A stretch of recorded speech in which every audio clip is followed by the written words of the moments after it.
Bonjour à tous, bienvenue sur cette nouvelle capsule sur l'eau Kangen. Alors je vous le rappelle, sur cette chaîne, vous ne trouverez aucune allégation médicale. Je ne suis pas médecin, je ne suis pas là pour faire d'allégations ni médicales ni scientifiques. Donc sachez, je suis là juste pour partager mon expérience qui n'est que la mienne. Et donc je vous invite vraiment à avoir votre libre arbitre et d'être capable de vous questionner. Moi, je peux simplement que vous indiquer ici des recommandations, des choses que je pense être vraies pour moi encore une fois.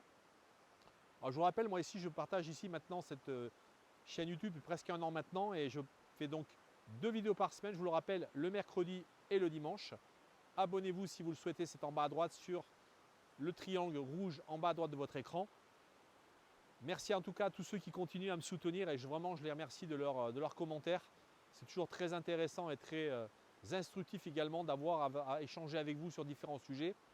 Aujourd'hui, je vais parler d'un sujet central, même si ce sujet, je pourrais sans doute en faire une capsule beaucoup plus longue, mais je vais essayer de vraiment faire quelque chose de succinct.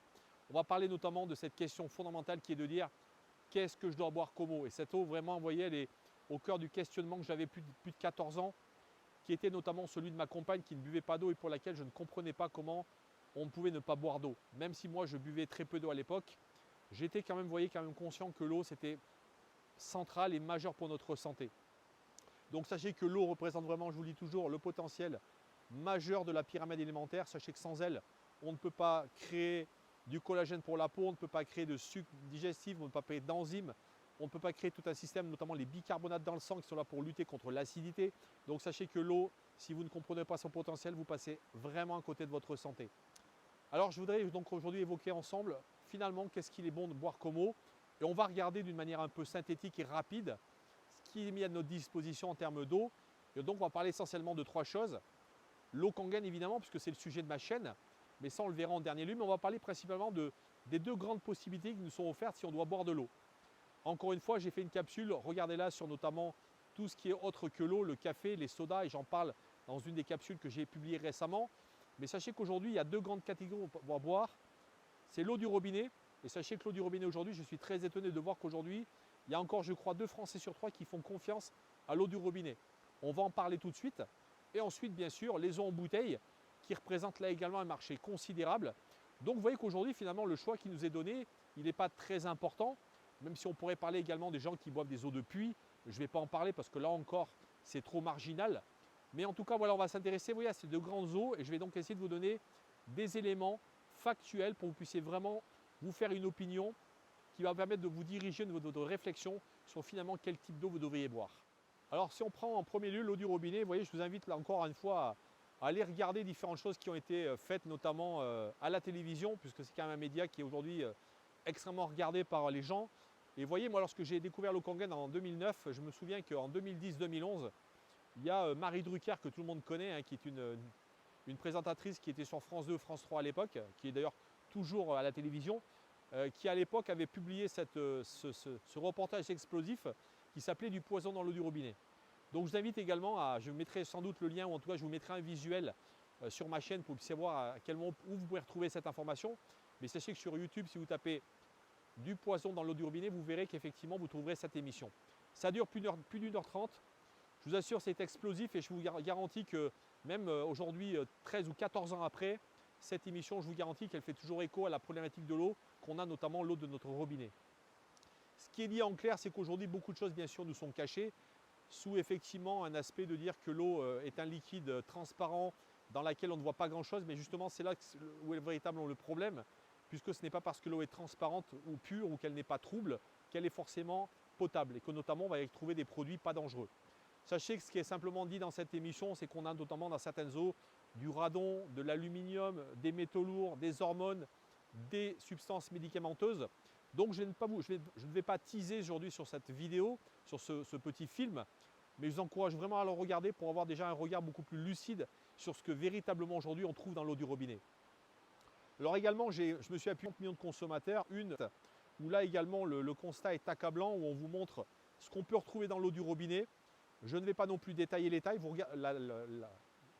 je n'ai pas détaillé effectivement l'étude, mais sachez que ça a été fait d'une manière extrêmement transparente. On a vraiment pris des données, des eaux bien particulières dans différents points d'eau de France. Mais sachez que également, ce qui est encore plus dramatique, Si vous allez sur le site gouvernemental de tout ce qu'il y a de plus officiel en France, eh bien vous allez vous rendre compte qu'aujourd'hui, eh bien, il y a des listes entières de villes où carrément l'eau est impropre à la consommation. Sachez qu'en 2014, il y a près de 4 millions de personnes qui ont été exposées à un niveau de pesticides plus élevé que la norme. Ça, c'est notamment ce qui révèle d'autres études. Vous voyez? Il y a moins de 5% également de prélèvements qu'on est dans l'eau qui contiennent du plomb. Le plomb, je vous le rappelle, c'est également ce qui est malheureusement responsable du saturnisme chez les enfants. C'est une maladie très grave. Mais sachez qu'aujourd'hui en France, on estime qu'également, il y a peut-être encore 10, 15, 20% de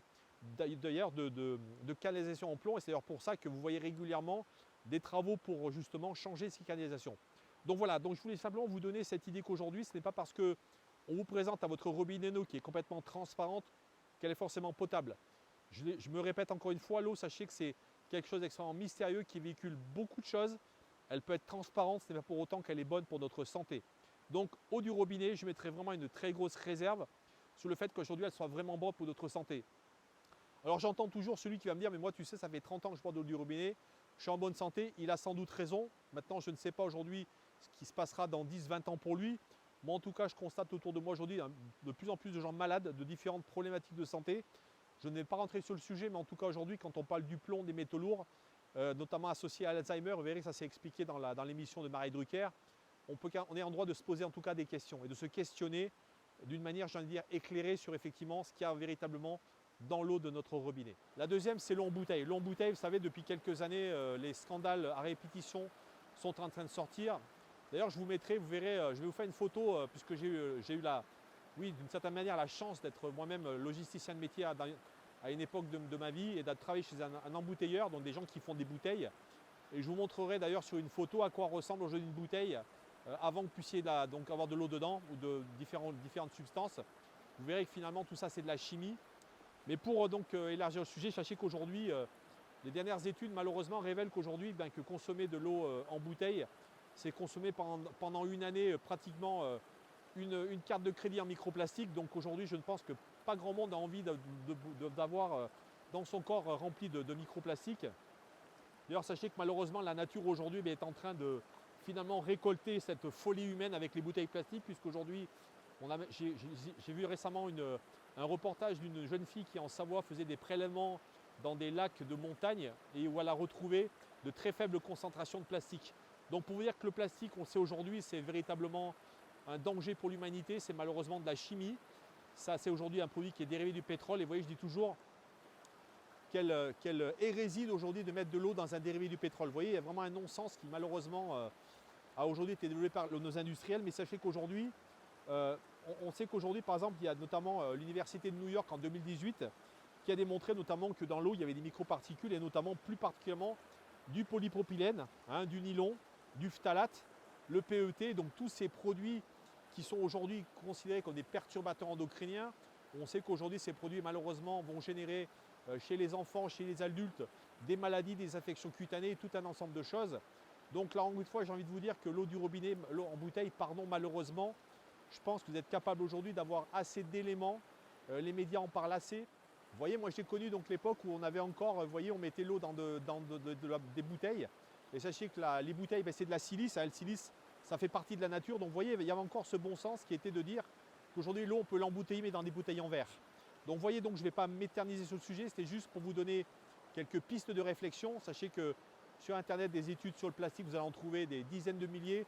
Là, il y a eu une émission même qui est partie sur un grand média sur CNews où justement on vous explique qu'aujourd'hui, boire de l'eau en bouteille, c'est boire tous les ans une carte de crédit en plastique.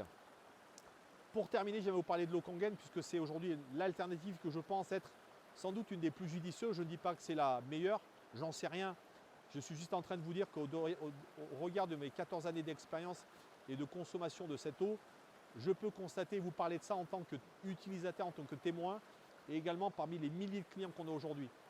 Donc voilà, j'ai envie de vous dire qu'un témoin, un messager de cette eau, qui pour moi représente, je pense, vraiment un artefact de ce qu'on ne trouve plus aujourd'hui dans l'eau malheureusement que la nature nous propose, parce que même la nature aujourd'hui est polluée. Donc pour vous dire à quel point aujourd'hui les eaux ont été abîmées, polluées. Donc quand je vous parle de l'eau Kangen, je considère qu'aujourd'hui c'est un artefact de la nature. Pourquoi? parce que c'est une eau qui combine plusieurs éléments. Le premier déjà, c'est l'aspect filtration, puisque vous savez, on a un filtre en charbon qui va déjà enlever énormément de polluants. On peut ensuite, par la suite, également vous proposer de mettre un filtre qui va filtrer des choses comme les nanoparticules, comme certains médicaments, certaines hormones, dans la limite bien sûr de ce qu'on peut filtrer, parce que vous savez que l'eau, encore une fois, c'est quelque chose de très mystérieux. Mais également, ce qu'on peut dire également, c'est que le potentiel en hydrogène qu'on retrouve notamment dans les sources miraculeuses fait de cette eau un atout majeur pour notre santé. Prendre peut-être des choses que j'ai pu observer dans mes lectures, dans mes différentes investigations, sur différents documents. Quand je vous parle d'un artefact, je vous parle que notamment quand j'ai regardé aujourd'hui ce qu'on appelle les eaux de glacier, on pourrait également parler de la piézoélectricité, notamment ces charges électriques qui en contact avec l'eau vont dégager notamment de l'hydrogène par exemple. Si je vous parlais également de l'eau des Hunza, donc je vous ai parlé dans une précédente capsule, on pourrait se rendre compte que finalement l'eau Kangen, c'est ni plus ni moins que peut-être un artefact, un combo de tout ça, qui fait que cette eau représente un potentiel incroyable et qu'on a autant d'utilisateurs qui nous disent qu'ils ne comprennent pas comment simplement de l'eau peut nous amener à ces niveaux de santé, notamment au travers des pH qu'on va pouvoir utiliser pour notre maison. Donc je vous le rappelle, cette eau elle a 3 propriétés, elle est alcaline. Elle va donc drainer l'acidité, renforcer votre emploi alcalin. La deuxième, elle est antioxydante, donc on va vraiment lutter contre le vieillissement cellulaire, contre les radicaux libres responsables du vieillissement de notre peau, du stress dit oxydatif lié notamment à la pollution, à notre mauvaise hygiène de vie, à tout ce qu'on peut manger qui n'est pas de qualité. Et également une eau qui est 6 fois plus hydratante, c'est-à-dire qui va vraiment vous redonner ce pouvoir extraordinaire. Et voyez, s'il y a sans doute une qualité qui est importante pour moi dans l'eau Kangen, c'est celle-là. C'est le fait qu'aujourd'hui, vous allez boire un verre d'eau, 2 verres d'eau sans avoir de cette lourdeur sur l'estomac qu'on a avec des eaux classiques. Et vraiment, je vous recommande d'en faire l'utilisation si vous ne connaissez pas. Donc merci à tous ceux en tout cas, qui continuent à soutenir mon travail. Je vous dis à très bientôt. Prenez soin de vous et buvez de l'eau Kangen tous les jours. C'est vraiment une clé majeure de votre santé.